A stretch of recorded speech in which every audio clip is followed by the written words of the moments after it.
हो गया।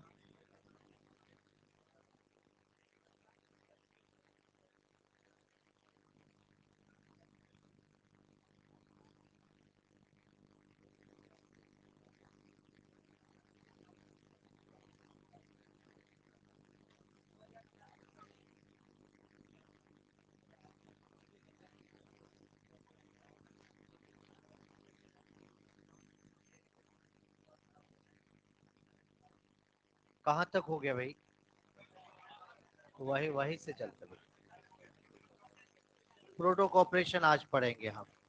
कॉमेंसलिज्म के 8 एग्जाम्पल हमने पढ़ लिए। हमने जब प्रोटो कॉमेंसलिज्म पढ़ा तो सबसे पहले एग्जाम्पल लियानास का पढ़ा। उसके बाद में बेटा फिर हमने एपीफाइट को पढ़ा।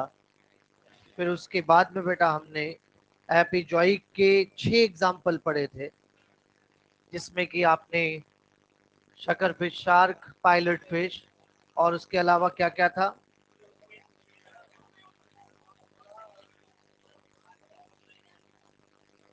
बहुत बढ़िया।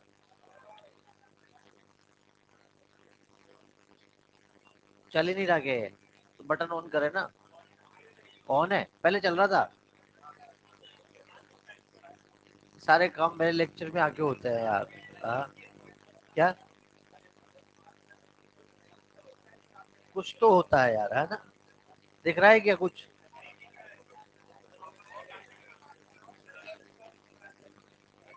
एक बार देखिए, प्लग निकाल के दोबारा लगाओ, क्या है मामला।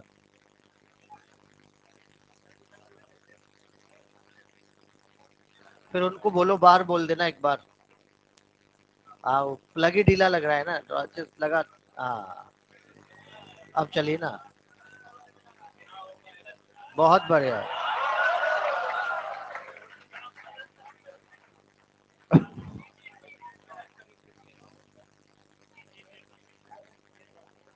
आज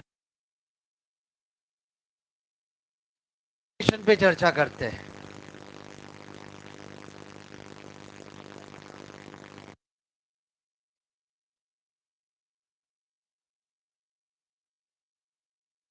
प्रोटो कॉपरेशन। खुश रहो बेटा।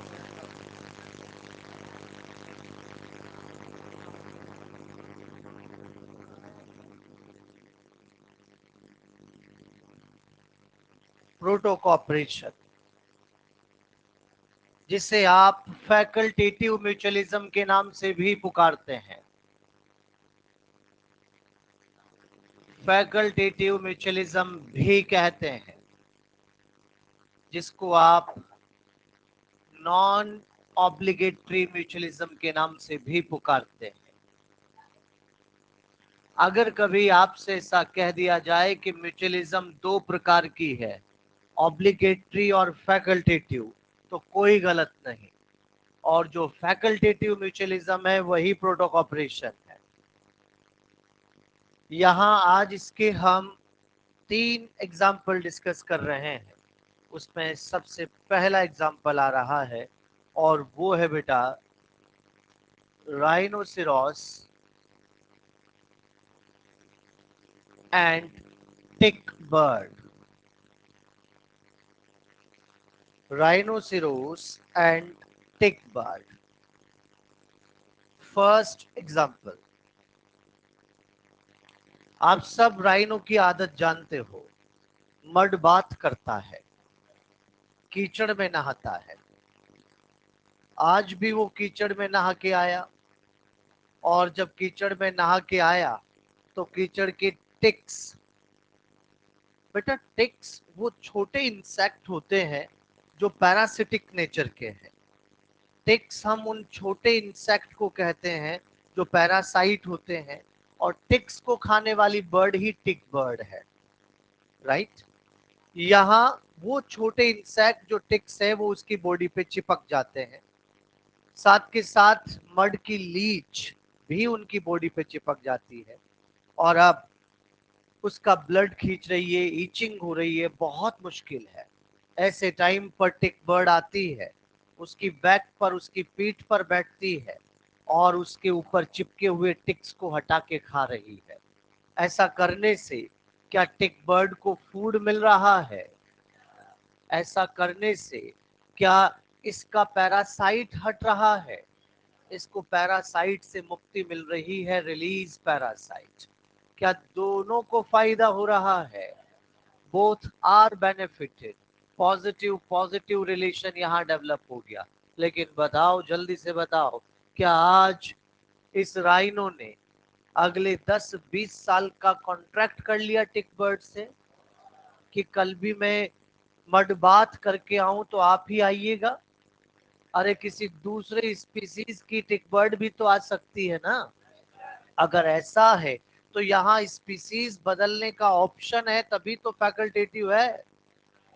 और वैसे हम हर बार राइनो की साइड से ही क्यों सोचते हैं भाई? बदलना क्या सिर्फ इसको आता है क्या? बदलना तो उसको भी आता है। वो भी हर बार राइनो के पास ही क्यों आए?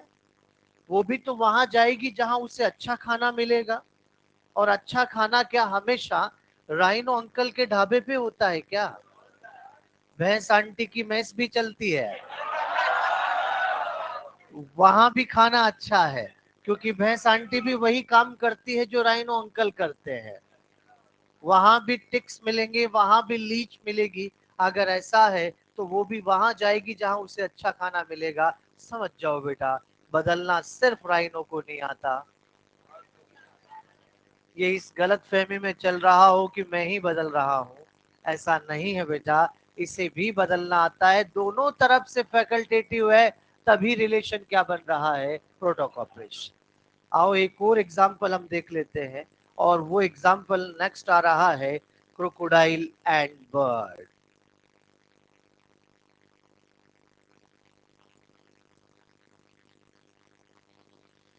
ये एग्जाम्पल जब तक पूरा ना हो जाए तब तक आप यहाँ बीच में क्वेश्चन ना पूछे। बेटा क्वेश्चन पूछने का बीच में आपका मन करेगा, लेकिन कंट्रोल बेटा, कंट्रोल। क्रोकोडाइल और बर्ड के रिलेशन में आप जानते हैं कि क्रोकोडाइल आज पानी में कुछ खा पी के आया है, और बाहर आकर, पानी से बाहर आकर अपना मुंह खोल के बैठ जाता है। बर्ड आती है, कार्निवोरस नेचर की बर्ड है, इसके मुंह के अंदर जाती है और इसके दांतों में फंसे हुए मांस के टुकड़े हटा के खा रही है।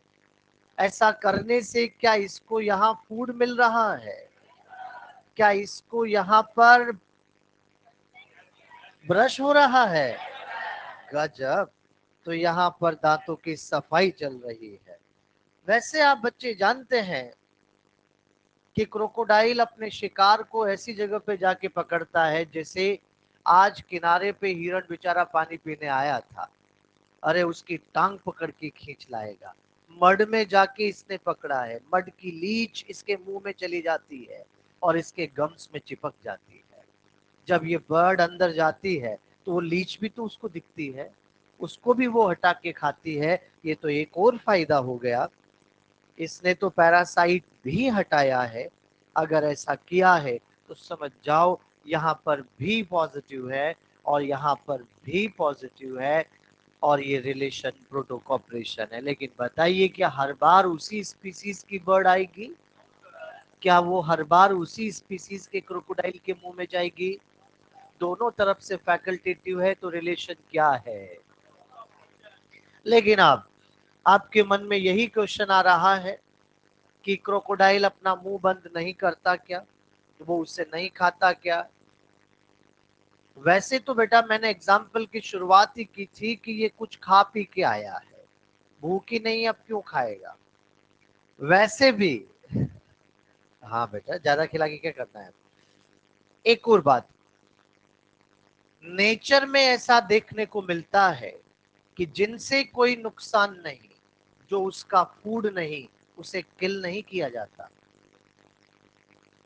जिनसे कोई नुकसान नहीं, जो उसका फूड नहीं, उसे किल नहीं करते।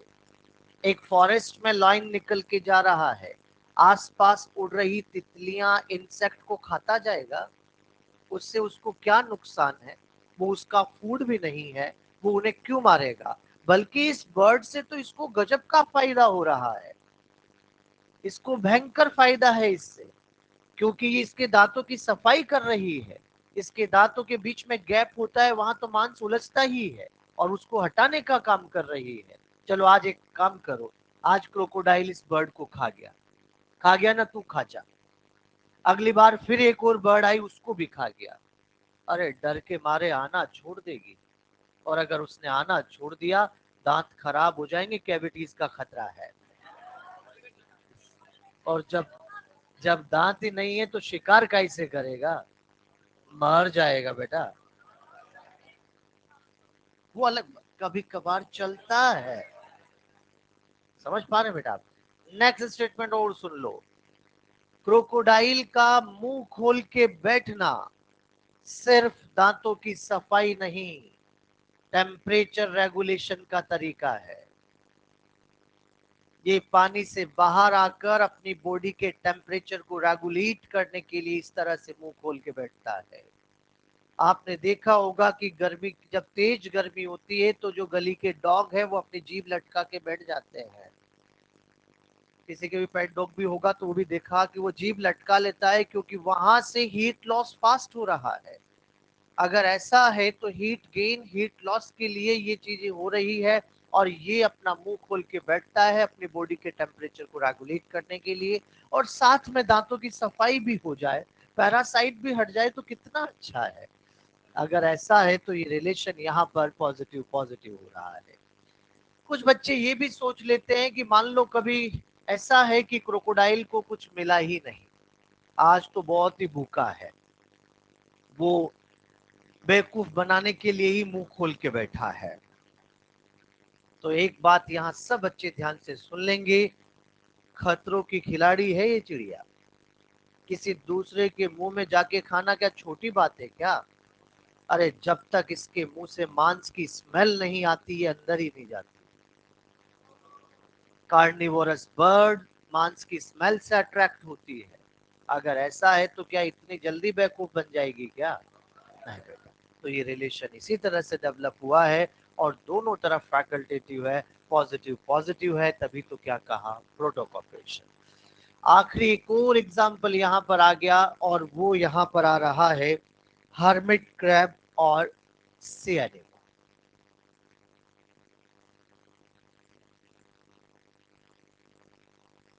हर्मिट क्रैब और सी एनिमोन का एग्जाम्पल। यहाँ भी आप सब जानते हैं कि ये क्रैब थोड़ा डरपोक है, मतलब सराउंडिंग से डरता है, तो बेचारा अपने छुपने के इंतजाम पहले ही करता है। पुराने किसी स्नेल का टूटा फूटा शेल पड़ा हुआ है, पुराने किसी स्नेल का टूटा फूटा शेल पड़ा हुआ है, स्नेल का शेल जिसके अंदर अंदर स्नेल नहीं है। ये रहा, ये रहा टूटा फूटा शेल। यहाँ यहाँ टूट जाओ, टूटो, टूट जाओ, तोड़ दे। अच्छा, आओ केकड़े बैठो। इसके अंदर ये क्रैब आ गया, बैठ गया। अब आप जानते हैं कि सी एनिमोन सेसाइल नेचर का है, ज्यादा मूवमेंट नहीं करता, सॉलिड सपोर्ट पे चिपका रहता है। तो चट्टान के पास ही ये पड़ा था, हल्का सा खिसक के आ गया। अच्छा, इस तरह से अब आप देख पा रहे हैं कि ये पूरी स्ट्रक्चर बहुत डरावनी हो जाती है। आसपास वाले सी एनिमोन से डर के उसकी तरफ वैसे ही नहीं जाते थे, और अब तो बहुत भारी काम हो गया, क्योंकि जब अब क्रैब चल रहा है तो ऊपर सी एनिमोन भी चल रहा है। आसपास वालों को लग रहा है कि आज तो खुद ही आ रहा है, हट जाओ।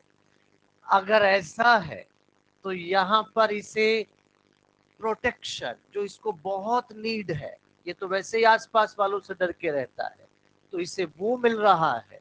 और यहाँ पहले एक जगह चिपक के खा रहा था, अब घूम घूम के खा रहा है। अरे वैरायटी ऑफ फूड का आनंद ले रहा है। लेकिन बताओ बताओ, जल्दी से बताओ, क्या ये केकड़ा हमेशा इसी में बैठा रहेगा, या ये सिनेमोन हमेशा इस पे ही चिपका रहेगा? कोई जरूरी नहीं, दोनों तरफ से फैकल्टेटिव है, समझ जाइए रिलेशन वही प्रोटोकॉपरेशन है। लेकिन हर्मिट क्रैब, सी एनिमोन एग्जाम्पल किसका है? पहली प्रायोरिटी प्रोटोकॉपरेशन, पहली प्रायोरिटी प्रोटोकॉपरेशन है। लेकिन याद रखना, प्रोटोकॉपरेशन अगर ऑप्शन में ना मिले तो आप इसे कॉमेंसलिज्म करके आएंगे, कॉमेंसलिज्म करके आएंगे। पहली प्रायोरिटी प्रोटोकॉपरेशन है बेटा। कुछ साइंटिस्ट ऐसा मानते हैं कि सी एनिमोन को जिन चीजों की आदत नहीं वो उसे देने से फायदा नहीं, जिन चीजों की आदत नहीं वो उसे देने से, ऐसा मानकर पॉजिटिव, पॉजिटिव और जीरो और रिलेशन क्या माना जाता है? दोबारा फिर सुनो, variety of food C anemone का बेनिफिट है, बेनिफिट है, तभी तो प्रोटोकॉपरेशन। अगर मैंने आपसे कहा कि ये इसका काउंटेबल बेनिफिट नहीं है तो मैंने उन साइंटिस्ट के अकॉर्डिंग कहा जो ऐसा मानते हैं कि इसको वैरायटी ऑफ फूड देना काउंटेबल बेनिफिट नहीं है। चलो क्वेश्चन आ गया, तुरंत आंसर कीजिएगा सब बच्चे। सी एनिमोन हर्मिट क्रैब रिलेशन है, मैं ऑप्शन बोलूंगा उसके बाद आंसर करना है। सी एनिमोन हर्मिट क्रैब रिलेशन है, कॉमेंसलिज्म, प्रोटोकॉपरेशन, बोथ। प्रोटो कॉपरेशन, जब है ना ऑप्शन में प्रोटो कॉपरेशन, फिर काय का बोथ? समझ पा रहे हैं आप? अरे कॉमेंसलिज्म तो तब करना है जब प्रोटो कॉपरेशन ऑप्शन में ना हो। अब बात समझ में आ रही बेटा? तो यहाँ पहली प्रायोरिटी प्रोटो कॉपरेशन है, लेकिन जब वो ऑप्शन में ना मिले तब आपको कॉमेंसलिज्म करना है। प्रोटो कॉपरेशन दोनों आ जाए तो बोथ नहीं करना बेटा, प्रोटो कॉपरेशन, क्योंकि जब है ना प्रोटो कॉपरेशन तो वही करना है।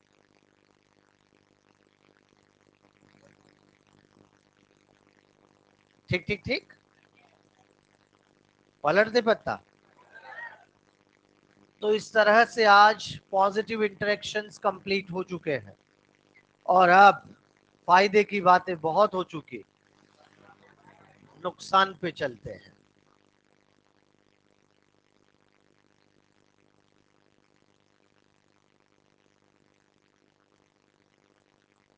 बच्चे धीरे धीरे घातक होते जा रहे हैं।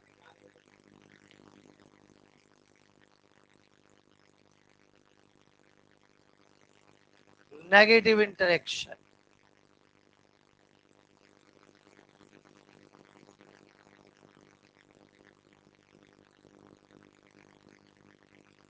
नेगेटिव इंटरेक्शन को आप एंटागोनिज्म भी कहते हो, इसे आप डेट्रीमेंटल रिलेशन के नाम से भी पुकारते हो।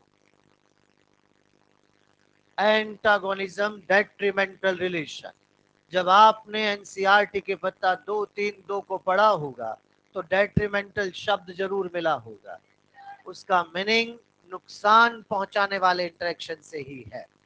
एंटागोनिज्म, एक ऑर्गेनिज्म दूसरे ऑर्गेनिज्म के एंटी है, मतलब उसको नुकसान कर रहा है, तो ये एंटागोनिज्म उसी के लिए कहा गया है। और नेगेटिव तो कहते ही हैं। आप सब जानते हैं कि इसमें सबसे पहला रिलेशन हमने एक्सप्लॉइटेशन की चर्चा की थी।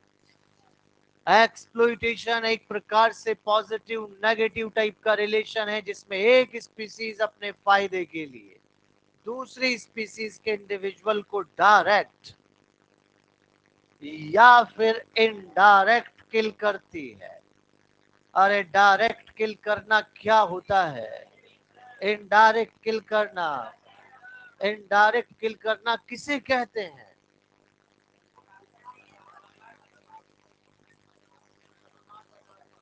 वो चाहता नहीं है उसे किल करना, लेकिन वो अपने होस्ट को इतना कंज्यूम करे कि होस्ट कमजोर होके मर जाए, उसे कहते हैं इनडायरेक्ट किल करना। तो यहां पर बच्चों ध्यान दो, पैरासिटिज्म प्रीडेशन, ये दोनों एक्सप्लॉइटेशन के ही टाइप हैं और दोनों ही पॉजिटिव नेगेटिव है, दोनों ही पॉजिटिव नेगेटिव है। ठीक बात। चलिए तो फिर सबसे पहले पैरासिटिज्म की चर्चा करते हैं, जो एनसीईआरटी के पत्ता 235 236 पे आपको दिया है। पेज रेगुलर में बताता जा रहा हूं आपको जो आ रहे हैं, और उसी तरह से घर पे भी आपको रीड करना है। हर एक बच्चे ने पत्ता 250 251 252 पढ़ लिया होगा, इकोलॉजिकल सक्सेशन। वहां एक शब्द मिला होगा प्रोपेग्यूल। प्रोपेग्यूल का मीनिंग है ऐसा प्लांट पार्ट जो नया प्लांट बना सकता है, ऐसा प्लांट पार्ट जो नया प्लांट बना सकता है, उसे प्रोपेग्यूल कहते हैं। यहां अब पेज 235 236 पे पैरासिटिज्म है, उसी को आज हम पढ़ रहे हैं। आपने कॉमेंसलिज्म और म्यूचुअलिज्म भी पढ़ लिया होगा, बहुत बढ़िया, साथ साथ चलते रहो बेटा। पैरासिटिज्म अब थोड़ा ध्यान से पढ़ना पड़ेगा, मतलब मामला नुकसान का है, इसलिए थोड़ा समझदारी से डीलिंग हो गया। जब भी नाम पैरासिटिज्म का आता है तो हर एक बच्चे के मन में होस्ट और पैरासाइट का रिलेशन आता है। जब भी नाम पैरासिटिज्म आया तो आपके मन में तुरंत आ गया कि ये होस्ट और पैरासाइट का रिलेशन है। इस रिलेशन में ऑलवेज, इस रिलेशन में ऑलवेज पैरासाइट छोटा और होस्ट बड़ा। हमेशा आप ये देखेंगे कि यहाँ पैरासाइट छोटा होता है और होस्ट बड़ा होता है। इस रिलेशन में पैरासाइट जब अपने होस्ट के ऊपर जाता है तो पैरासाइट को फायदा और होस्ट को नुकसान। अब तक की बातें समझ में आ रही है? पैरासिटिज्म, पैरासाइट और होस्ट का रिलेशन, हमेशा पैरासाइट छोटा, होस्ट बड़ा। जब पैरासाइट होस्ट पे जाएगा तो पैरासाइट को फायदा और होस्ट को होने वाले नुकसान में पैरासाइट अपने होस्ट की ग्रोथ, सर्वाइवल,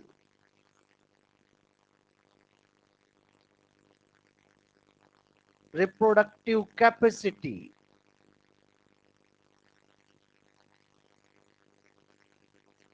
पॉपुलेशन डेंसिटी कम कर देता है।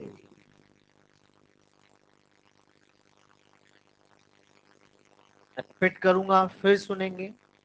पैरासाइट जब अपने होस्ट पे जाता है तो पैरासाइट को फायदा, होस्ट को होने वाले नुकसान में पैरासाइट अपने होस्ट की growth, survival, reproductive capacity, population density को कम कर देता है। ठीक है, नेक्स्ट दो स्टेटमेंट पहुंचने चाहिए।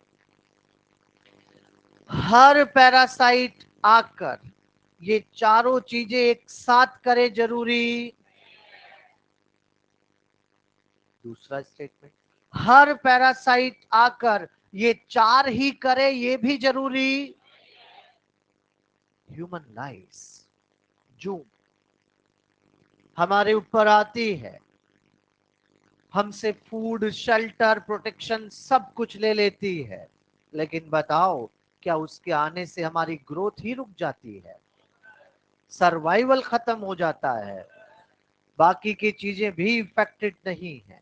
अगर ऐसा है तो समझ जाइए बेटा, हर पैरासाइट आकर ये चार ही करेगा ऐसा जरूरी। जब आप एनसीईआरटी के पत्ता 236 को सबसे ऊपर पढ़ते हो तो वहां आपको ये समझ में आ जाता है कि एनसीईआरटी लिखती है कि majority of parasite harm the host. ऐसा पढ़ के आप कंफ्यूज हो जाते हो। आप मुझसे आके कहोगे कि सर आपने तो कहा था कि हर पैरासाइट नुकसान करता है, फिर मेजॉरिटी क्यों लिखा है? इन चार बातों के लिए मेजॉरिटी लिखा है। वहां वहां स्टेटमेंट को फुल स्टॉप लगा के रोक नहीं दिया। Majority of parasite harm the host किन 4 बातों के लिए लिखा है? Growth, survival, reproductive capacity and population density. ठीक बात है बेटा। यहां पैरासाइट जब अपने होस्ट पे आ रहा है तो वो ये 4 चीजें कर रहा है, लेकिन ये 4 ही करे ऐसा जरूरी नहीं है। नेक्स्ट, पत्ता पलटू क्या? उधर जगह नहीं है बेटा, बेटा तुरंत। या फिर एक काम करते हैं,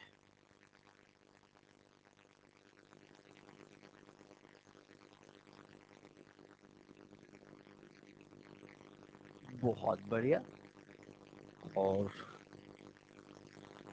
आ जाओ इधर।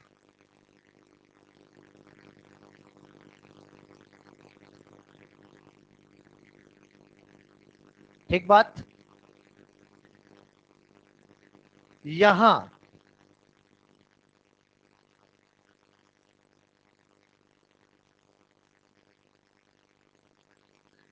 पैरासाइट,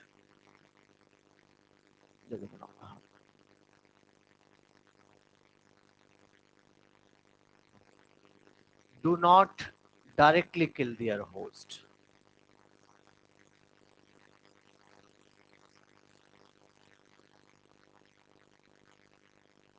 नेक्स्ट देखो बेटा, एक ट्रू पैरासाइट वो होता है,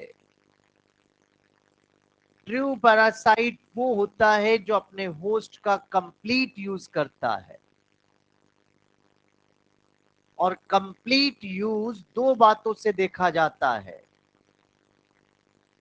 रहना और खाना, फूड और शेल्टर। आपके एनसीईआरटी शेल्टर को अकोमोडेशन और फूड को मील कह रही है। तो बेटा यहां पर आप समझ जाइए, ट्रू पैरासाइट वो है जो कंप्लीट यूज ऑफ होस्ट करता है। सक्सेसफुल पैरासाइट, सक्सेसफुल पैरासाइट, अब बोर्ड पे देखना, इसमें थोड़ा सा दिमाग लगेगा। सक्सेसफुल पैरासाइट उसको कहते हैं जो कंप्लीट यूज तो करता ही है, कम से कम नुकसान पहुंचा के। कंप्लीट यूज तो करना ही है, कम से कम नुकसान पहुंचा के।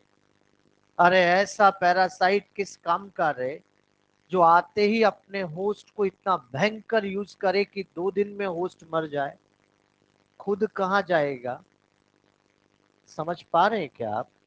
पैरासाइट वो अच्छा है जो कि अपने होस्ट को पूरा यूज करता है, कम से कम नुकसान पहुंचा के। ह्यूमन लाइफ कितनी बढ़िया तरह से अपने होस्ट को यूज कर रही है, कम से कम नुकसान पहुंचा के।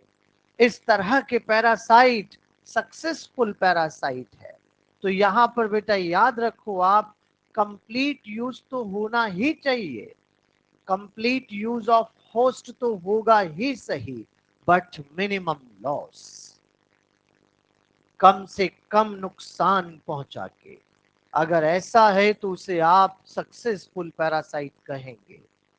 2 पैरासाइट है, ए और बी, जल्दी आंसर कीजिएगा। ए और बी दोनों अपने होस्ट का कंप्लीट यूज करते हैं, क्या दोनों ट्रू पैरासाइट हैं? हाँ, कंप्लीट यूज करते हैं तो ट्रू पैरासाइट है। यही पूछा मैंने अभी, और कुछ पूछा ही नहीं बेटा। आराम से सुन के आंसर दिया करो, हड़बड़ाहट में नहीं आना होता है। ए और बी अपने होस्ट को कंप्लीट यूज करते हैं, क्या दोनों ट्रू हैं? लेकिन ए के आने से होस्ट 10 दिन में और बी के आने से होस्ट 100 दिन में मरता है। कौन सक्सेसफुल है? ये बात।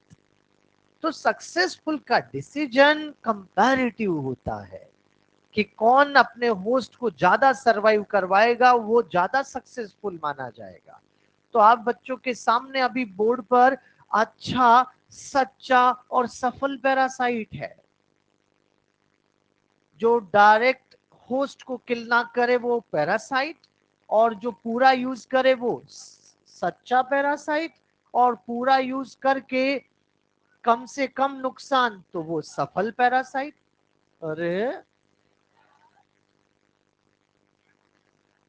क्या पैरासाइट के आने से उसका होस्ट कमजोर हो जाता है और होस्ट की कमजोरी का फायदा उसका प्रीडेटर उठा लेता है। एक हिरण, उसके अंदर पैरासाइट रह रहा है, बेचारा हिरण लगातार कमजोर होता जा रहा है। एक दिन उस कमजोर हिरण को लाइन ने देख लिया, आराम से पकड़ के खा जाएगा। कहो बेटा कहो, parasites are indirectly helpful to predators, लेकिन साथ में कहना ऐसा वो चाहते नहीं है। कौन पैरासाइट चाहेगा कि उसके होस्ट को कोई और खा जाए? कुछ बच्चे कह देते हैं कि सर खा गया तो खा जाने दो, जिसने खाया है उसमें जाके पैरासाइट बन जाएंगे। पैरासाइट भी तो होस्ट स्पेसिफिक होते हैं, ऐसे हर किसी में नहीं बेटा। तो याद रखो, यहाँ पर ये बात आपके एनसीईआरटी भी लिख रही है कि पैरासाइट्स आर इनडायरेक्टली हेल्पफुल।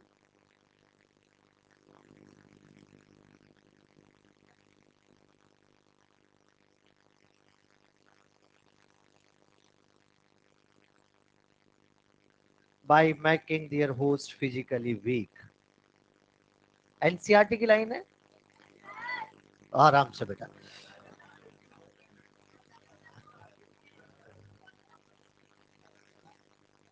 हाँ बिल्कुल बिल्कुल, बहुत बढ़िया, सही जा रहे हो। पत्ता पलट दिया जाए अब।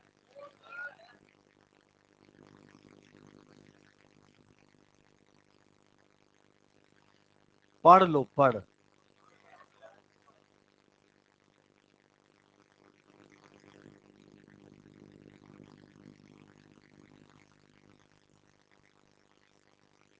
ठीक है, तुरंत बेटा तुरंत।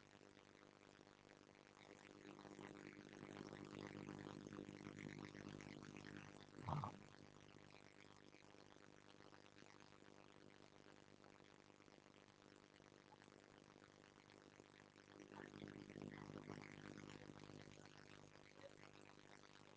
बिल्कुल। हाँ बिल्कुल करेगा। हाँ बेटा, को एक्सटिंक्शन में को शब्द कहना गलत है। होस्ट के जाने से पैरासाइट तो चला जाएगा, लेकिन पैरासाइट के जाने से फिर। हाँ जी बोले, आप पीछे क्या कह रहे हैं? नहीं दिख पा रहा क्या बेटा? दिख रहा है, हाँ बोल, क्या पूछ रहे हैं? ह्यूमन लाइस, जू, एमेंसलिज्म क्यों? वो तो जानबूझ के नुकसान पहुंचा रही है। ऐसा थोड़ी है कि वो फिर हमारे सिर में आके अनजाने में नुकसान कर रही हो। फिर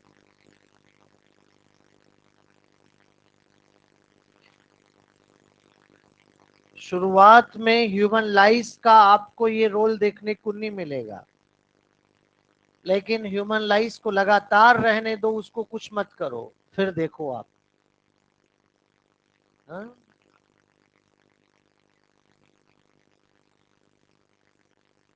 टाइप ऑफ पैरासाइट, पैरासाइट दो तरह के होते हैं, एक्टो पैरासाइट, एंडो पैरासाइट। ये इस बेसिस पे डिवाइड किया गया है कि पैरासाइट अपने होस्ट की बॉडी में आ कहां रहा है। अगर पैरासाइट अपने होस्ट की बॉडी के बाहर ही आके चिपक गया तो एक्टो पैरासाइट, अगर वो अपने होस्ट की बॉडी के अंदर आ गया तो एंडो पैरासाइट। एक्टो पैरासाइट को आप फिर आगे दो तरह से डिवाइड कर देते हो बेटा। ये एक्टो जू भी है, एक्टो जू पैरासाइट, जू का मतलब समझ रहे हैं ना? और एक्टोफाइटो पैरासाइट, प्लांट के बाहर तो एक्टोफाइटो, एनिमल के बाहर तो एक्टोजू। एग्जांपल्स जरूर ध्यान रखना है। एक्टोजू पैरासाइट के अंदर सबसे पहले तो शुरुआत वहीं से कर लेते हैं, ह्यूमन लाइस।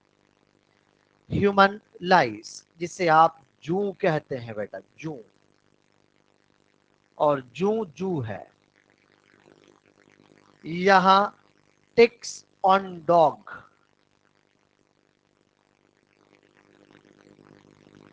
कॉपोड्स,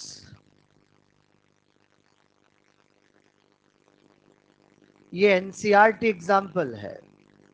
लाइस भी एनसीईआरटी एग्जाम्पल है। टिक्स ऑन डॉग भी है।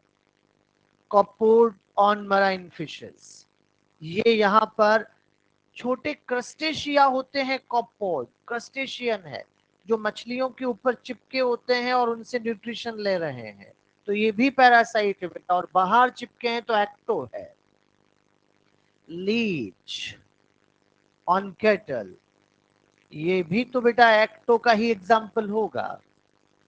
यहां पर एक्टोफाइटो पैरासाइट के अंदर आप एफिड्स का एग्जाम्पल दे दीजिए।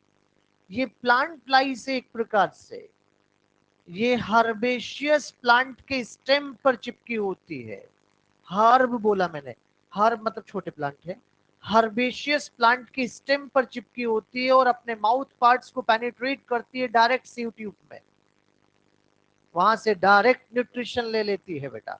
तो यहाँ पर ध्यान रखेंगे, ये हर्बेशियस प्लांट की स्टेम स्टेम स्टेम पर चिपकी होती है। ये बार बार मैं इसलिए कह रहा हूं क्योंकि एक बार क्वेश्चन आया था कि गिवन ऑर्गेनिजम्स का करेक्ट निके आइडेंटिफाई करो। निके आइडेंटिफाई करने के लिए आपको यहाँ करेक्ट निके अगर देखोगे तो उसका वर्क और वर्क प्लेस प्रॉपर मैच करना पड़ेगा।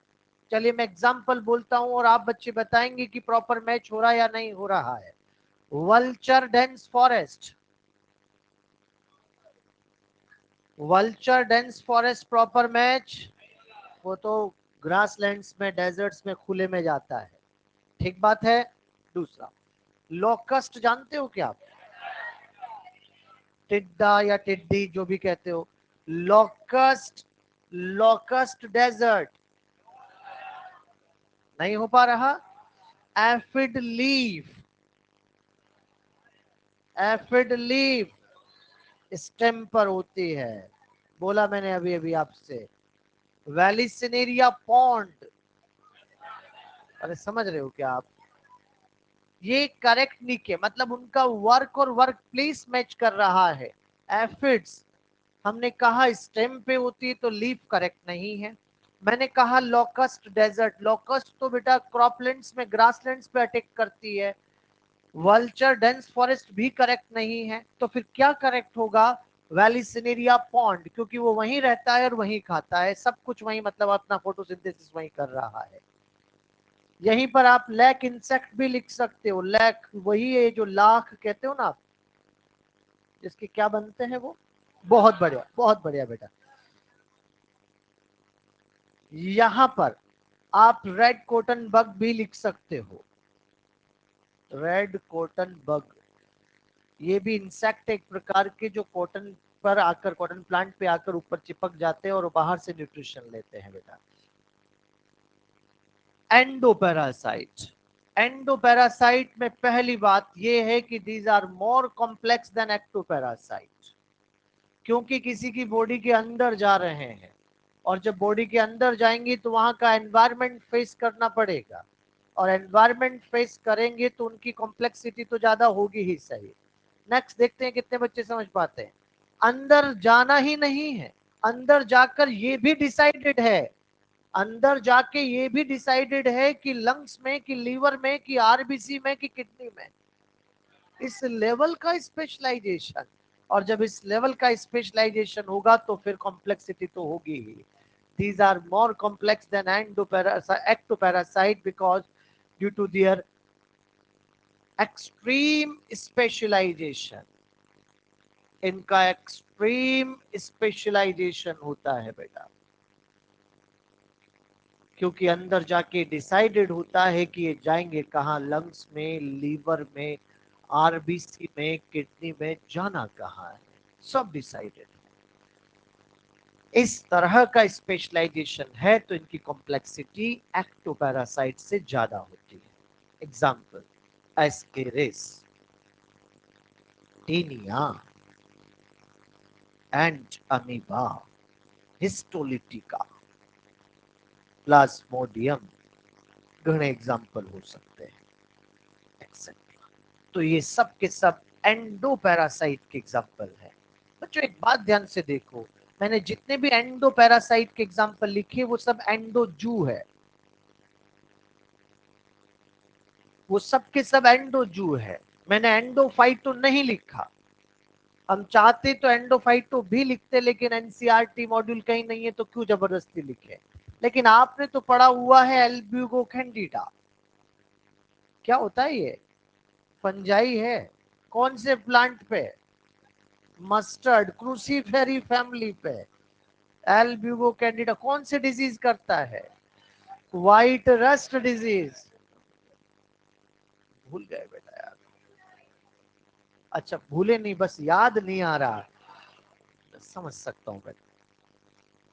तो यहाँ व्हाइट रस्ट डिजीज को करते हैं, प्लांट के अंदर रह रहे हैं तो एंडोफाइटो है बेटा, और ये एनिमल के अंदर रह रहे हैं तो एंडोजू है बेटा।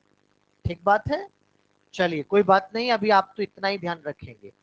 फिलहाल मैंने पैरासाइट को इस बेसिस पे डिवाइड कर दिया कि वो होस्ट की बॉडी के बाहर है तो एक्टो और अंदर है तो, लेकिन इसके अलावा भी पैरासिटिज्म कई प्रकार की होती है। Hyper parasite, holo parasite, hemi parasite, brood parasite. Hyper, holo, hemi, brood, ऐसा शब्द सुना क्या आपने? तो फिर हो जाए एक एक करके पत्ता पलट दो जल्दी बेटा, तुरंत।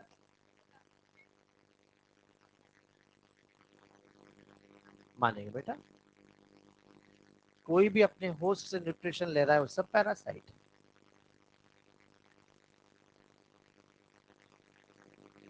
लेकिन अगर बदले में राइजोबियम के जैसे कुछ दे रहा है तो सिम्बायोसिस है।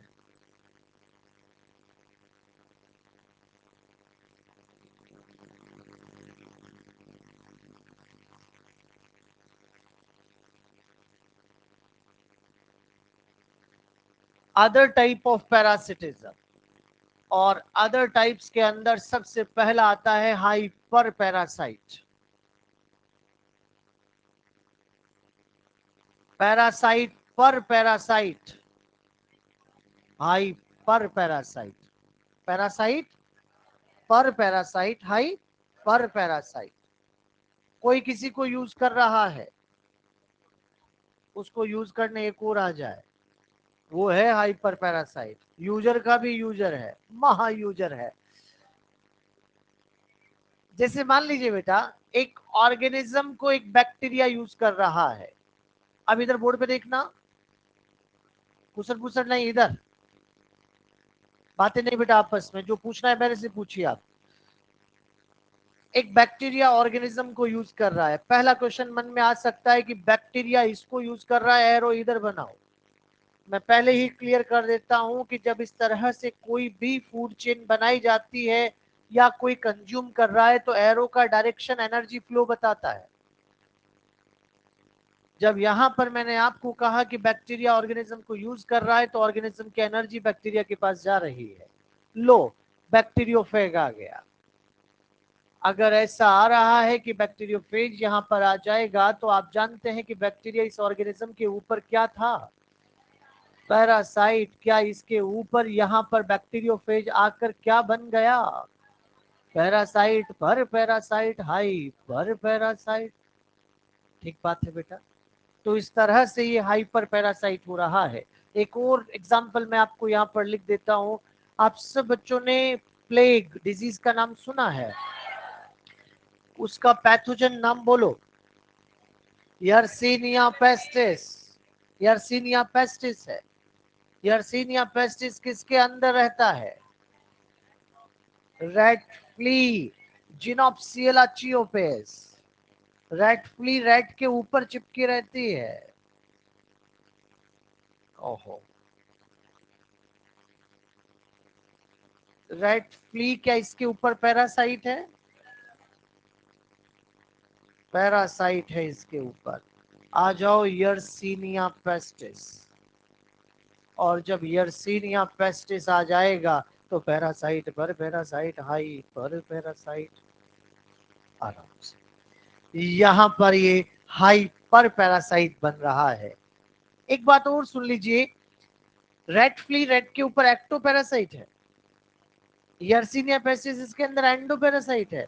तो डजंट मैटर, एक्टो या एंडो, उससे फर्क नहीं पड़ रहा आपको। फर्क इस बात से पड़ता है कि पैरासाइट पर पैरासाइट, हाई पर पैरासाइट। ठीक बात। नेक्स्ट, होलो पैरासाइट। होलो पैरासाइट हटा दे बेटा,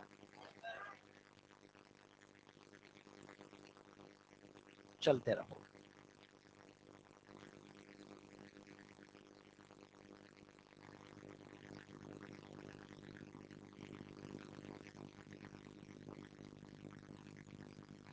एजी सर बता रहे थे कि गर्ल्स के लिए रोज डिसाइड कर रखी है।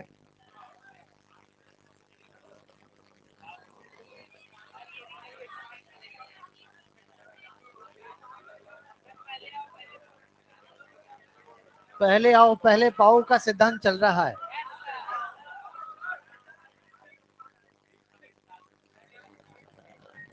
हैं?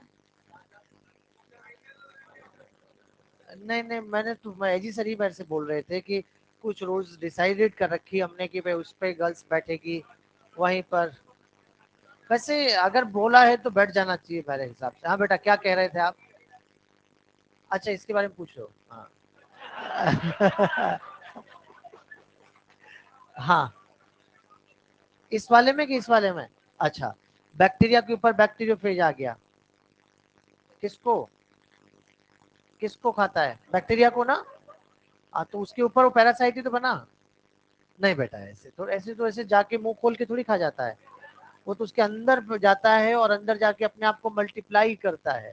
प्रेडेटर ऐसा थोड़ी करता है, ठीक है ना? प्रेडेटर तो आके खाता है बेटा ऐसे।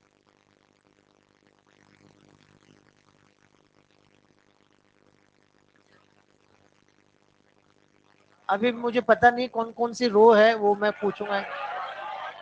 अच्छा, ये बीच वाली रो गर्ल्स की है, ये बॉयज की है। बट आराम, मैं रुक जाओ रुक जाओ। अभी अभी ब्रेक, रुक जाओ पहले, मेरी सुनो पहले। अभी ब्रेक हो जाने दो, ब्रेक होने दो। बाहर तलवारें मंगाई है। एक बार हो ही जाए। बहुत बढ़िया। ओहो हो, ये तो मामला सेंसिटिव है भाई।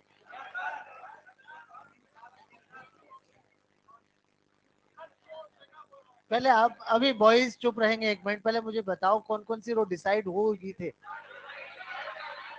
ये बॉयज की है। ऐसे बेटा, ऐसे ईगो पे मत लो अभी। मुझे ऐसे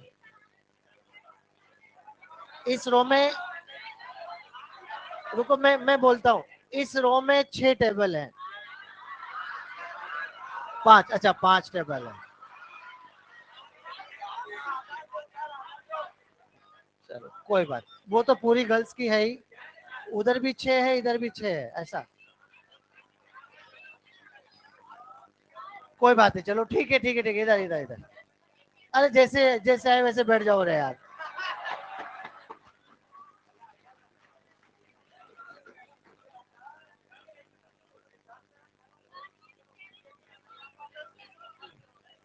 हाँ, अब रुक जाओ, पहले पढ़ाई पे ध्यान दो बेटा। सिलेबस सिलेबस करेंगे। होलो का मतलब कंप्लीट होता है। होलो का मतलब क्या है? कंप्लीट। तो जो कंप्लीट पैरासाइट है वही होलो पैरासाइट है। कंप्लीट मतलब जो पूरा यूज कर रहा है। क्या मैं ऐसा कह दूं कि होलो पैरासाइट ट्रू पैरासाइट है? ये बात। अब आराम से बेटा, इधर टेबल वाली बातें भूल जाओ, इधर ध्यान दो। अभी अभी हमने लिखा एस्केरिस, टीनिया, एंटमीबा लिखा बेटा। क्या ये अपने होस्ट को आधा यूज करते हैं क्या? पूरा ही तो कर रहे हैं। ये अंदर ही रह रहे हैं तो खा भी वहीं रहे हैं, रह भी वहीं रहे हैं। तो जब ये पूरा यूज कर रहे हैं तो क्या ये भी होलो पैरासाइट है? हाँ, जो कंप्लीट यूज करेगा वो होलो पैरासाइट होगा। क्या ये सब भी होलो पैरासाइट हैं? फिर आप कहेंगे जब ये सब भी होलो पैरासाइट है तो यही कह देते हमसे कि होलो ये है, फिर अलग से लिखने की क्या जरूरत आ गई? अरे अलग से मैंने इसलिए लिखा है ताकि मैं आपको ये बता पाऊं कि कंप्लीट यूज करना सिर्फ एनिमल को नहीं, प्लांट को भी आता है।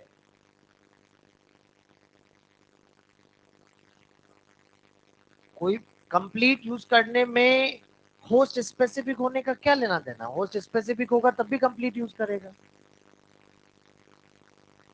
कंप्लीट नहीं रहता तो पूरी बॉडी में ही है ना, मतलब बॉडी के अंदर जो लंग से वहां जाके रह के पूरा ही तो यूज कर रहा है ना उसको। जिसको भी कर रहा है उसको तो पूरा यूज कर रहा है। वो थोड़ी कह रहा है मेरा एक ऑर्गन यूज कर रहा है तो मुझे नहीं कर रहा। ऑर्गन मतलब बॉडी, वही हो रहा है। अगर ऐसा है तो बच्चों समझ जाइए प्लांट को भी कंप्लीट यूज करना आता है। जैसे कस कूटा, कस के कूटा, इसे आप अमर बेल के नाम से पुकारते हैं। ये अपने होस्ट का पूरा यूज करना जानती है। जिस किसी भी होस्ट पे जाती है, ये रहा इसका होस्ट।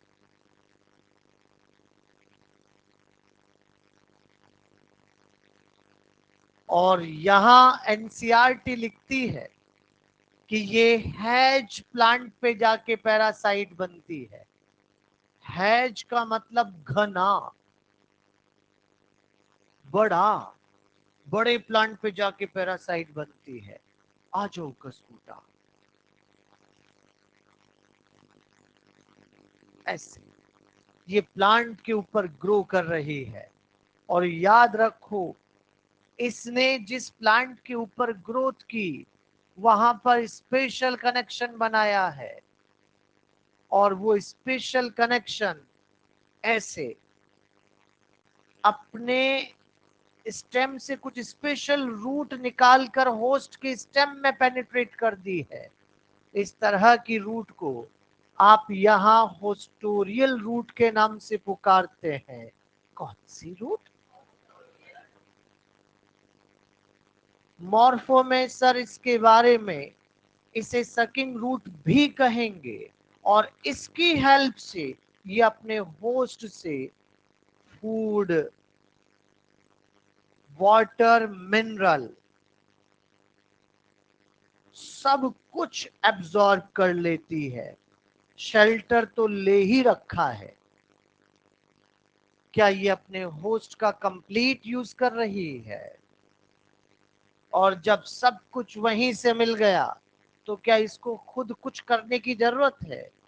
इसके पास लीफ और chlorophyll D generate, leaves and chlorophyll D generate नहीं होते बेटा ये, क्योंकि सब कुछ वहीं से मिल गया। और आप जानते हैं कि जिन चीजों की नीड नहीं होती उन्हें रिड्यूस कर दिया जाता है, कम कर दिया जाता है।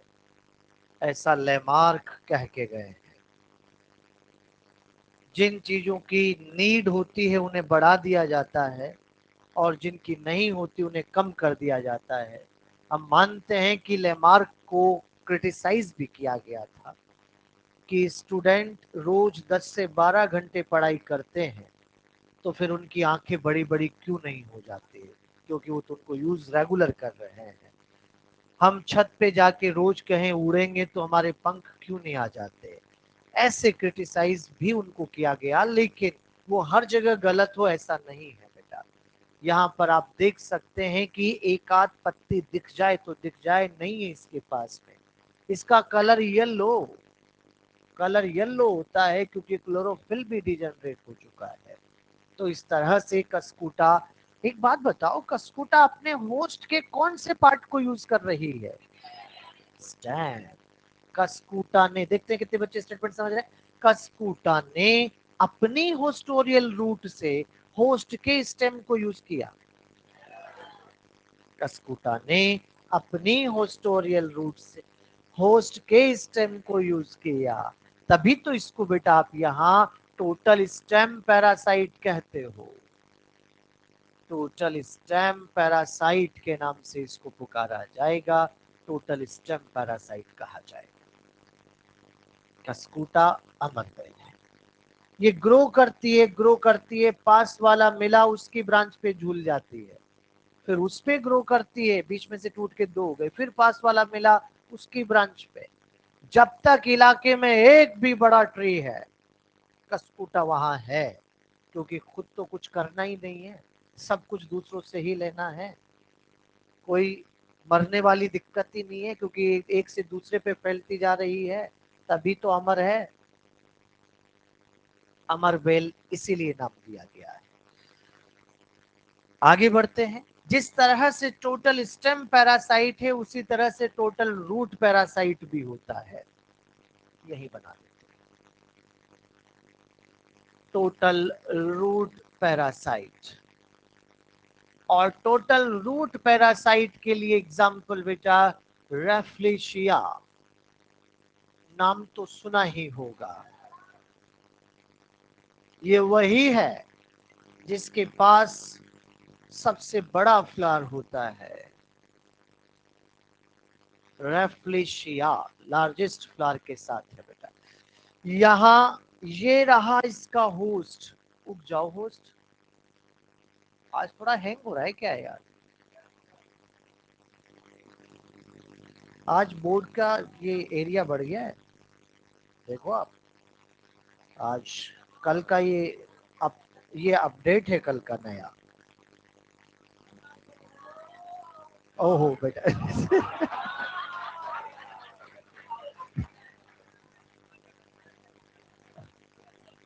और अपडेट को पुराना बोर्ड झेल नहीं पा रहा।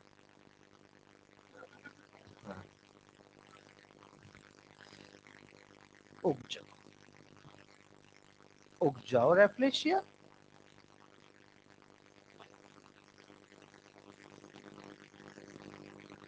ये थोड़ा गैप मैंने आपको दिखाने के लिए दिया है, वैसे रूट पे ही उग रहा है, ये रूट पे ही उग रहा है, और इसने हॉस्टोरियल रूट को उसकी रूट पे पेनिट्रेट कर रखा है, पूरा जमीन पे फ्लावर ही पड़ा हुआ है, ऐसे फैला हुआ है, और हॉस्टोरियल रूट ये रही।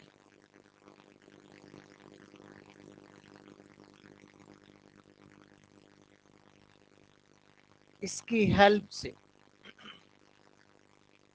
फूड मिनरल वाटर सब कुछ एब्सॉर्ब कर,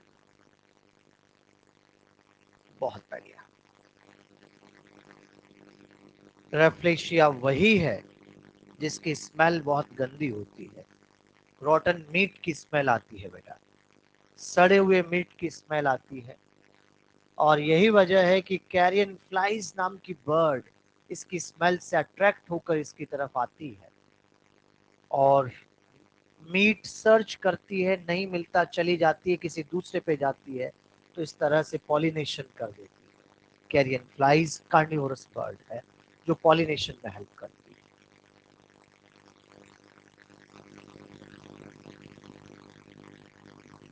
किसी पे भी बेटा अगर स्पेसिफिक होता तो हम नाम लिखते, इनका होस्ट स्पेसिफिक नहीं है,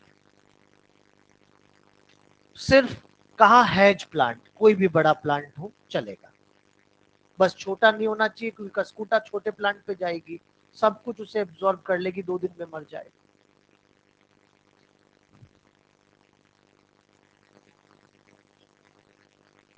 क्या है एमेंसिल ना,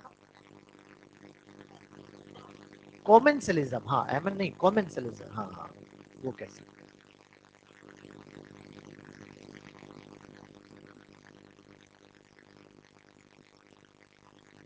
हो गया था।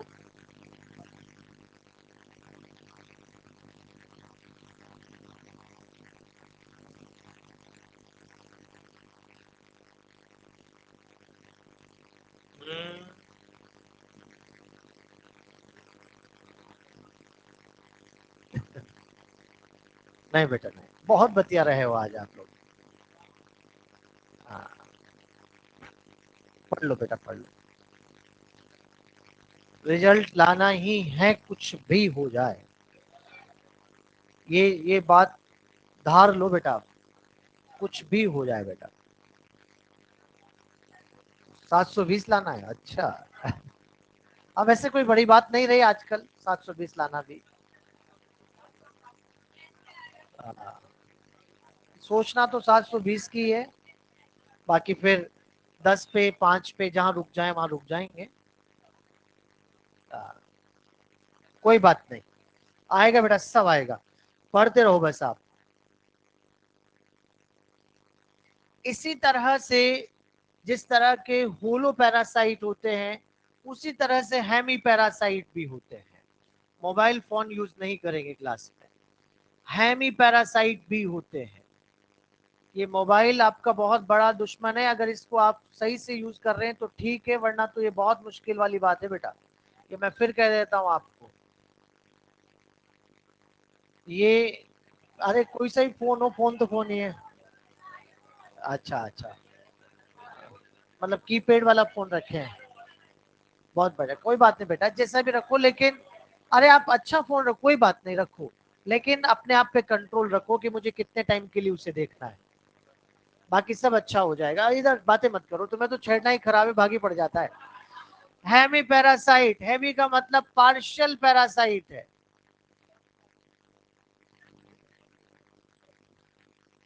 पार्शियल पैरासाइट, बाहर मिलना बेटा।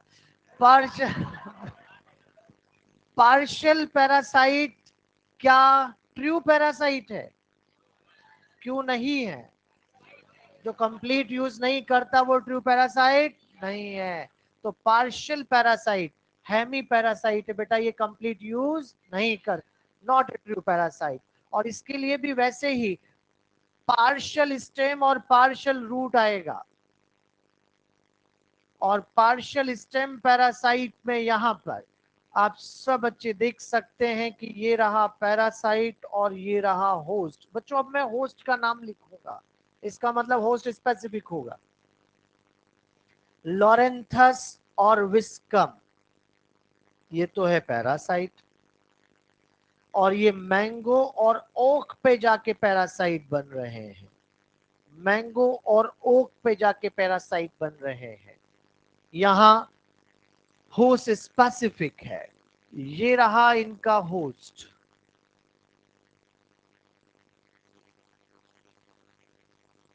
ये होस्ट जो यहां पर है, ये मैंगो भी हो सकता है और ओक भी हो सकता है।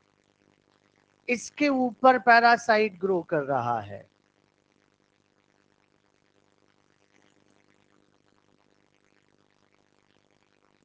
इसके ऊपर पैरासाइट ग्रो करेगा करेगा। कोई बात नहीं, आप इस कलर को ग्रीन मानेंगे, ठीक है ना? ये ग्रीन कलर है, ये वाला, ये वाला जहां पत्तियां हैं उसका कलर ग्रीन है यहां। अरे वाह, ये रहा यहां पर।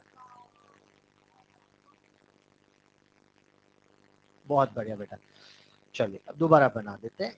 आ जाओ ग्रीन। क्या आप पैरासाइट के कलर से कुछ समझ पा रहे हैं क्या? आता है ना उससे खाना बनाना, लेकिन बेचारे की रूट लेस डेवलप है।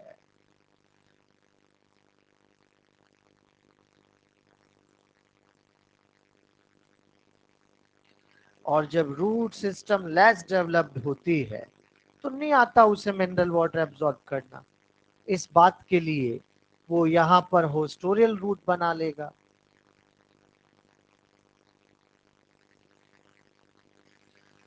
और वहीं से मिनरल वाटर एब्जॉर्ब करेगा। क्या फूड लेगा क्या? ना ना, लीव्स और क्लोरोफिल तो डेवलप्ड है उसका, तभी तो पार्शियल है। अब मैं नेक्स्ट कुछ लिख रहा हूं बोर्ड पे ऊपर अलग से।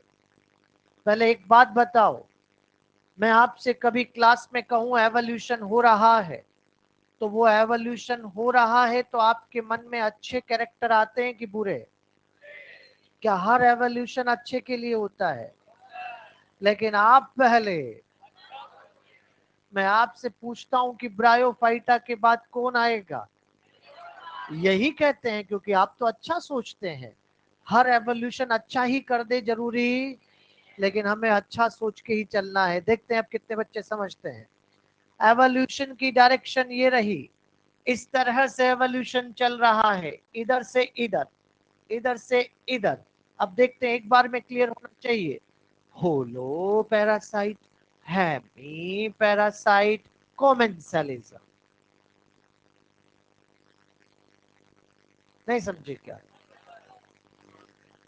पहले वो कंप्लीट यूज करता था, उसे खुद कुछ करना आधा सीखा है, रहता आज भी साथ ही है, लेकिन पूरा सीख चुका है, हार्मलेस पैरासाइट बन के रह रहा है। तो एवोल्यूशन की सीक्वेंस से सब बच्चे एग्री हैं? कहां से आया है कॉमेंसलिज्म? बात समझ में आ रही है?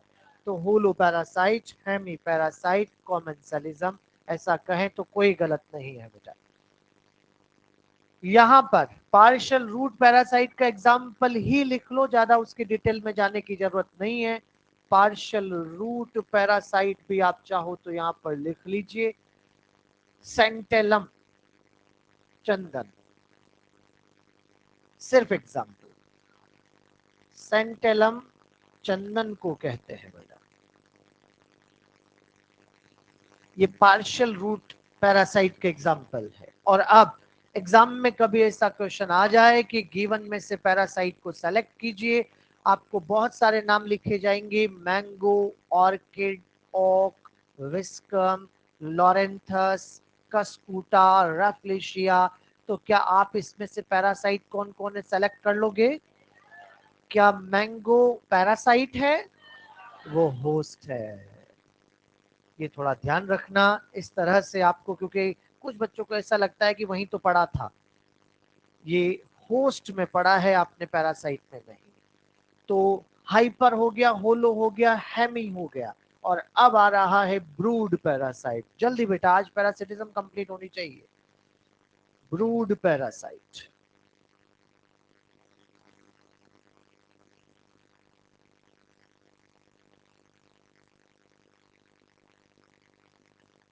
पीछे वाले बच्चों को अगर लिखने में समय लगता है तो मेरे से बोल दिया करो बेटा, मैं रुक जाऊंगा, लेकिन गलत सलत मत करना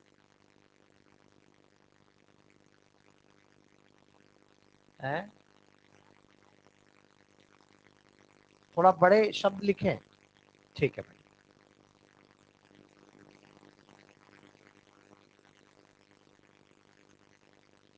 वैसे एजी सर ने तो सारा मतलब कहा कि मैं पीछे जाके भी देखा, सब दिखता है अच्छे से।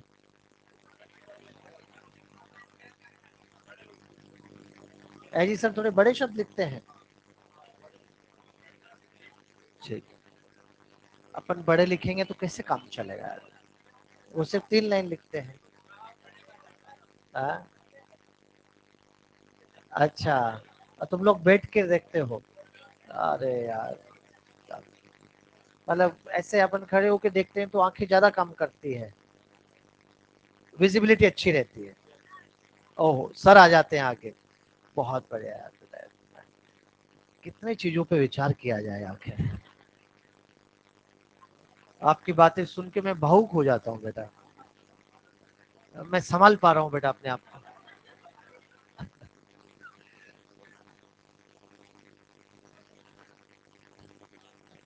ब्रूड पैरासाइट, यहां ब्रूड का मीनिंग आप बच्चे एग या फिर नेस्ट पैरासिटिज्म से लेंगे। एग पैरासिटिज्म, ये बात उन दोनों के बीच की ही है, कुकू एंड क्रो, कोयल और कौवा। पहली बात, सब बच्चे ध्यान से सुन लेना, ये दोनों अलग अलग स्पीसीज है, वरना बहुत सारे बच्चे इस एग्जाम्पल को एग्जाम तक इसे फीमेल और इसे मेल मानते रहते हैं। यहाँ ध्यान रखो, दोनों की स्पीसीज अलग अलग है। इधर का कौवा कौवी अलग है और इधर का कोयल कोयला अलग है। समझ रहे बेटा? कोयल बहुत चालाक है। वैसे दो अलग अलग स्पीसीज में अगर पैरासिटिज्म आई है तो कोएवोल्यूशन भी आया है। दूर दूर तक के बच्चे ध्यान से सुन लेना, कोएवोल्यूशन सिर्फ म्यूचुअलिज्म का नहीं, पैरासिटिज्म का कैरेक्टर भी है।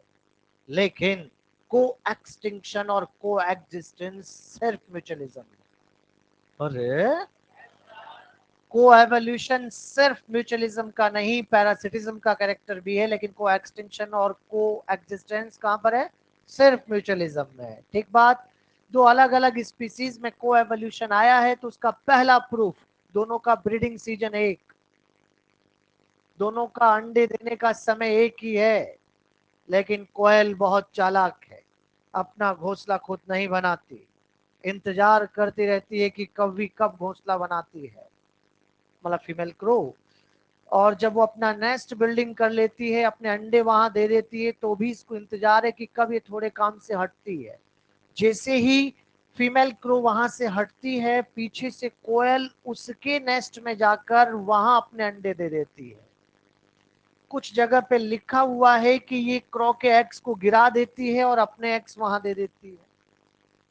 नहीं बेटा, गलती से एक आध गिर जाता होगा, देती तो उनके बीच में ही है।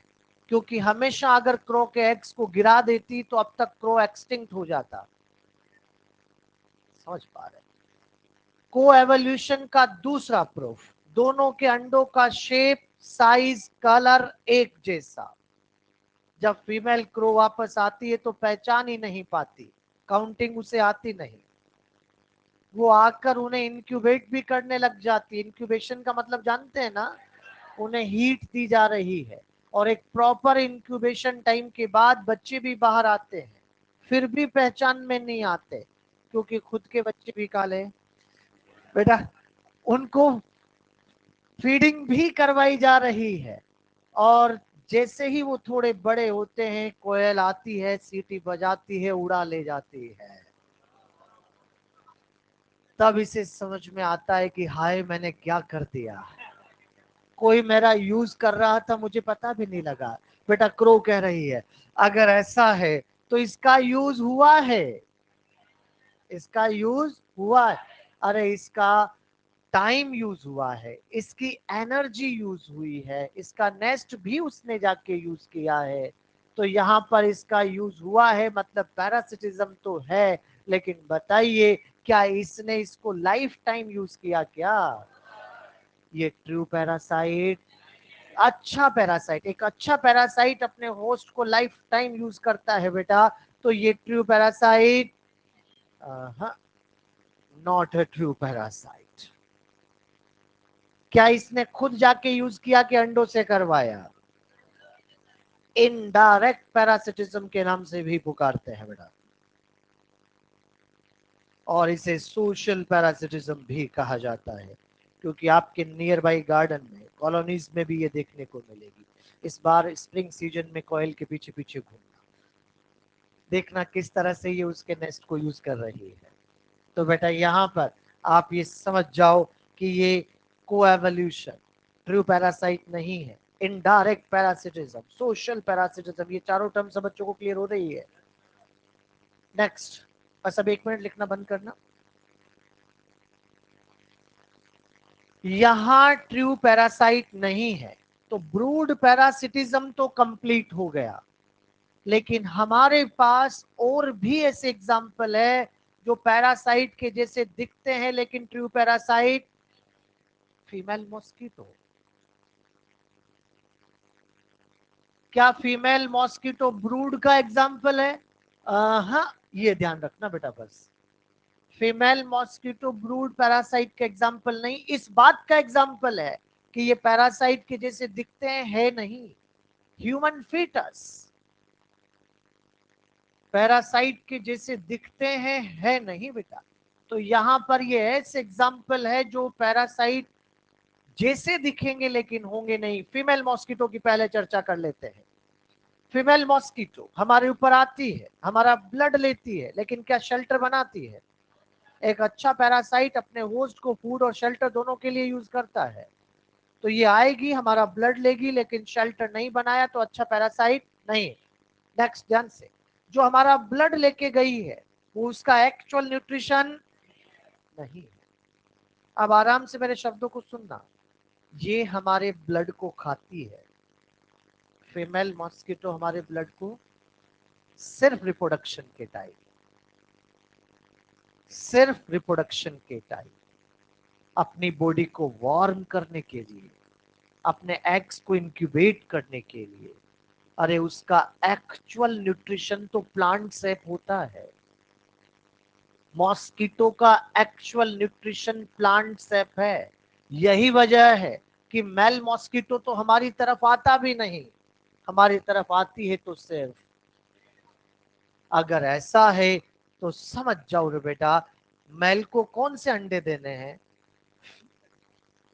फीमेल मॉस्किटो को ही एग ले करने हैं, उसी को इंक्यूबेट करने हैं, तो उसी को ह्यूमन ब्लड की नीड है। तो क्या फीमेल मॉस्किटो हमारे ब्लड को खाती है? लेकिन सिर्फ, क्या ह्यूमन ब्लड उसका एक्चुअल न्यूट्रिशन है? ये बस ये ध्यान रखना। वो फीड करती है सिर्फ रिप्रोडक्शन के टाइम पर, ये उसका एक्चुअल न्यूट्रिशन नहीं। तो ना शेल्टर ना न्यूट्रिशन, क्या ये ट्रू पैरासाइट है? एनसीईआरटी तो लिख रही है female mosquito not a parasite, नहीं है पैरासाइट। ह्यूमन फीटस पे आ जाइए। ह्यूमन फीटस, हम मानते हैं कि इसके आने से मदर की बीएमआर बढ़ जाती है, लेकिन बताइए कि आकर अपनी मम्मी को बड़ा नुकसान पहुंचाता है? नहीं बेटा। एक अच्छा पैरासाइट अपने होस्ट को लाइफ टाइम यूज करता है, ये 9 मंथ कर रहा है, क्या ये ट्रू पैरासाइट होगा? नेक्स्ट और सुनो बेटा, पैरासाइट और होस्ट के रिलेशन में, लिखना बंद करो अभी, पैरासाइट और होस्ट के रिलेशन में होस्ट, पैरासाइट पैरासाइट अपने होस्ट से न्यूट्रिशन जबरदस्ती खींचता है। अरे कौन होस्ट होगा जो कहेगा आ मेरे ऊपर पैरासाइट बन, मैं न्यूट्रिशन दूंगा?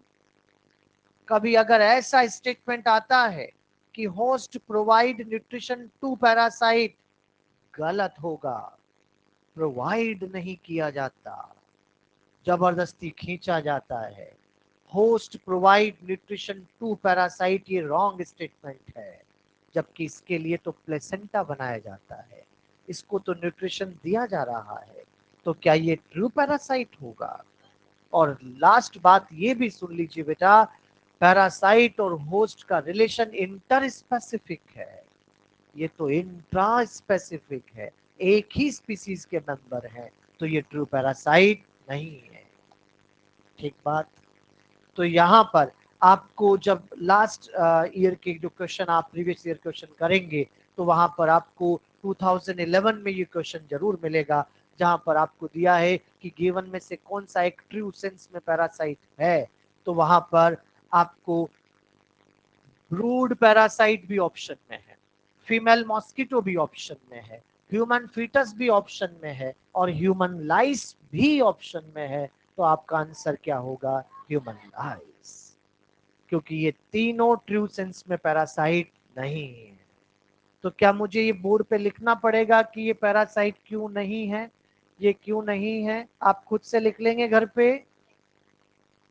यहाँ मैं फिर एक बार रिपीट कर देता हूँ, आराम से आप चाहो तो हिंट डाल दीजिए अपनी नोटबुक में। पहला इसका पॉइंट हमने ये कहा था कि हमारा ब्लड लेती है, शेल्टर नहीं। दूसरा पॉइंट हमने ये बोला था कि हमारा ब्लड इसका एक्चुअल न्यूट्रिशन नहीं है। ह्यूमन ब्लड का यूज ये बॉडी वार्मिंग और एग इंक्यूबेशन में करती है। ठीक ठीक ठीक। ह्यूमन ब्लड का यूज बॉडी वार्मिंग और एग इंक्यूबेशन में करती है। यहां पर ह्यूमन फीटस में मैंने आपसे कहा कि अपनी मदर को बड़ा नुकसान नहीं पहुंचाता।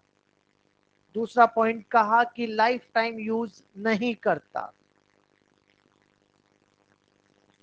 तीसरा पॉइंट मैंने बोला कि इसे न्यूट्रिशन दिया जा रहा है, जबकि पैरासाइट तो न्यूट्रिशन जबरदस्ती खींचता है। और आखिरी पॉइंट मैंने बोला कि ये इंट्रा स्पेसिफिक है, जबकि पैरासिटिज्म इंटर स्पेसिफिक है। कुछ बच्चे कह देते हैं कि सर जब ये ग्रो करता है तो इसका फायदा है, जब ये ग्रो करता है तो इसका फायदा है, और मदर को कोई बड़ा नुकसान नहीं, तो पॉजिटिव जीरो कॉमेंसलिज्म कह दो।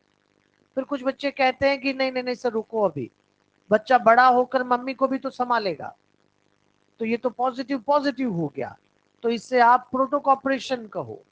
ना कॉमेंसलिज्म, ना पैरासिटिज्म, ना प्रोटोकॉपरेशन, जिसका भी नाम लिया सब इंटर स्पेसिफिक है।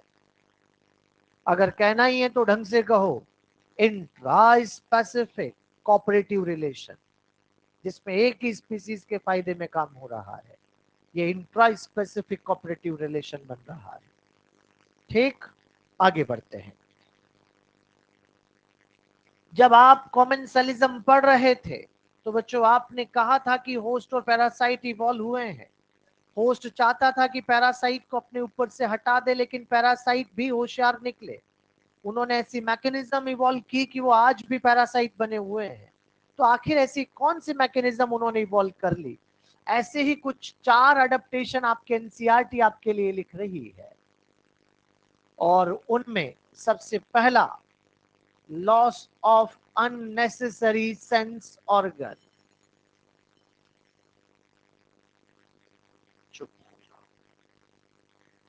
Loss of unnecessary sense organ, जिन चीजों की नीड नहीं है उन्हें कम कर दो, हटा दो। क्या कभी आपने सुना है कि पैरासाइट सूंघ सूंघ के होस्ट पे गया? अरे उसका जाना by water, by food, by air decided है, उसको इस तरह से सेंस ऑर्गन की नीड नहीं है। लेकिन हाँ, उनको इन चीजों को बढ़ाना पड़ेगा। Presence of adhesive organ, hook, और क्या बढ़ाना पड़ेगा? शकर्स, जिनसे न्यूट्रिशन लेना है। लॉस ऑफ डाइजेस्टिव सिस्टम, क्या जरूरत आ गई, सब कुछ पचा पचाया मिल रहा है ना, फालतू की एनर्जी मत खर्च करो। और सारी एनर्जी इन्होंने पैरासाइट्स ने लगा दी हाई रिप्रोडक्टिव पोटेंशियल, क्योंकि होना भी चाहिए, जिनके सर्वाइवल की प्रोबेबिलिटी कम, उनका रिप्रोडक्टिव पोटेंशियल ज्यादा। चारों पॉइंट सब बच्चे बोल के बताएंगे एक बार मुझे। पहला point,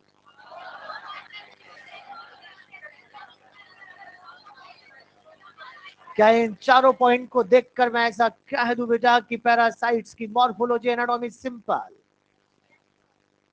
morphology and anatomy simple, but life cycle complex.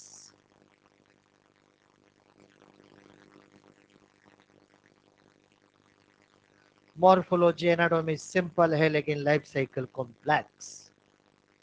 Life cycle की जब भी बातें आती है रिप्रोडक्शन डील होता है।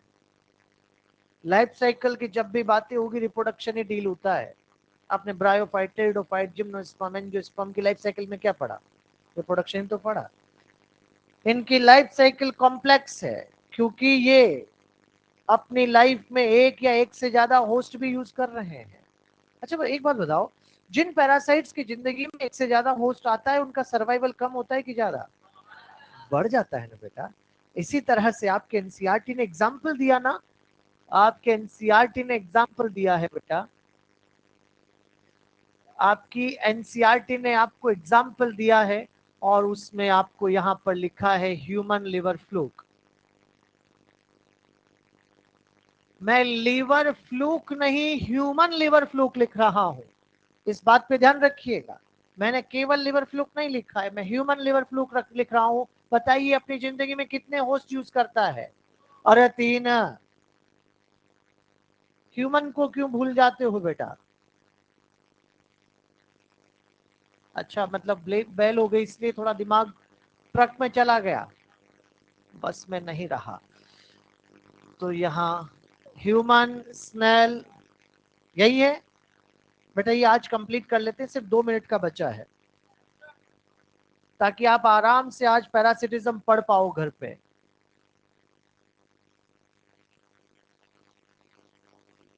हाँ, यहां जब जिंदगी में एक से ज्यादा होस्ट आते हैं तो क्या प्राइमरी और सेकेंडरी होस्ट टर्म यूज होती है? किसे कहते हैं प्राइमरी होस्ट? अरे जहां सेक्सुअल रिप्रोडक्शन होता है और जहां एसेक्सुअल और वेजिटेटिव रिप्रोडक्शन होता है उसे सेकेंडरी या इंटरमीडिएट होस्ट कहते हैं। नेक्स्ट स्टेटमेंट देखते हैं कितने बच्चे एक बार में समझ रहे हैं। बेटा आराम से रिलैक्स होके, कोई जल्दबाजी नहीं। ब्रेक टाइम बढ़ा देंगे आपका थोड़ा सा, 1-2 मिनट। हाँ, human liver fluke secondary host का सहारा लेकर अपनी पैरासिटिज्म को प्राइमरी होस्ट में और बढ़ा देता है। नहीं समझ पा रहे क्या? दोबारा फिर सुनो। Human liver fluke secondary host का सहारा लेकर अपनी पैरासिटिज्म को, पैरासिटाइजेशन को प्राइमरी होस्ट में और फैलाता है। जिन बच्चों को नहीं समझ में आया वो ऐसे समझ लो। मान लीजिए ए नाम का एक ह्यूमन है जिसके अंदर ह्यूमन लिवर फ्लूक रह रहा है। नदी किनारे गया, क्यों गया होगा आप समझ गए। इसके एक्सक्रीटा में वहां पर लिवर फ्लूक के एग या स्पोर बाहर आए, वहां घूम रहा स्नेल इसे खा गया। जैसे ही वो इसे खा गया तो यहाँ 5 मिनट में बस, यहाँ पर स्नेल ने इसे खाया और खाते ही आगे बहकर अंदर गया, उसको वहां पर मछली मिली, वो उसे खा गई। दूर कहीं चलकर बी नाम के एक ह्यूमन ने जाल लगा रखा है। आज इस बी ने अपने घर पर सी को, डी को, ई को, एफ को खाने पे बुलाया है। कुछ पहुंच पा रहा है क्या बेटा? सेकेंडरी होस्ट का सहारा लेकर इसने अपनी पैरासिटाइजेशन को और फैला दिया बेटा।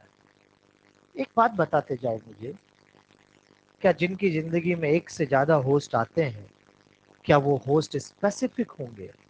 होंगे। कितने ही नाम आए, स्पेसिफिक तो है। अरे कितने ही ज्यादा हो, डिसाइडेड है तो स्पेसिफिक है। तो एक से ज्यादा होस्ट आने वाले भी होस्ट स्पेसिफिक हो सकते हैं, इसमें कोई दिक्कत नहीं है। इसी तरह से यहां पर कलर आ सकते हो क्या? नहीं आ सकते, कोई बात नहीं। इसी तरह से यहाँ मलेरियल पैरासाइट के एग्जाम्पल भी आपके पास है। और मलेरियल पैरासाइट अपने जिंदगी में 2 होस्ट को यूज करता है। किस किस को? अच्छा, ह्यूमन को और फीमेल मॉस्किटो को। यहां पर प्राइमरी कौन, सेकेंडरी कौन, मैं आपको नहीं बताऊंगा। मैं तो बस इतना कहूंगा कि फीमेल मॉस्किटो वेक्टर है, मतलब फैलाता है। कौन प्राइमरी कौन सेकेंडरी आपको डिजीज वाले सर, मतलब डिजीज पढ़ाने वाले सर बताएंगे। समझ रहे बेटा? तो आज पत्ता नंबर 2, 3, 5, 2, 3, 6 पैरासिटिज्म पढ़ना है, मतलब पढ़ना है। ठीक बात? जाओ, आराम से जाना है बेटा बाहर।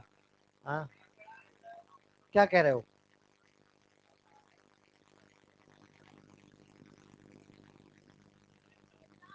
हाँ जी।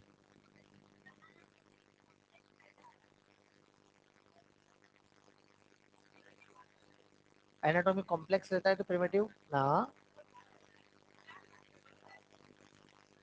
क्या कॉम्प्लेक्स होता है तो? Cell wall. Cell wall.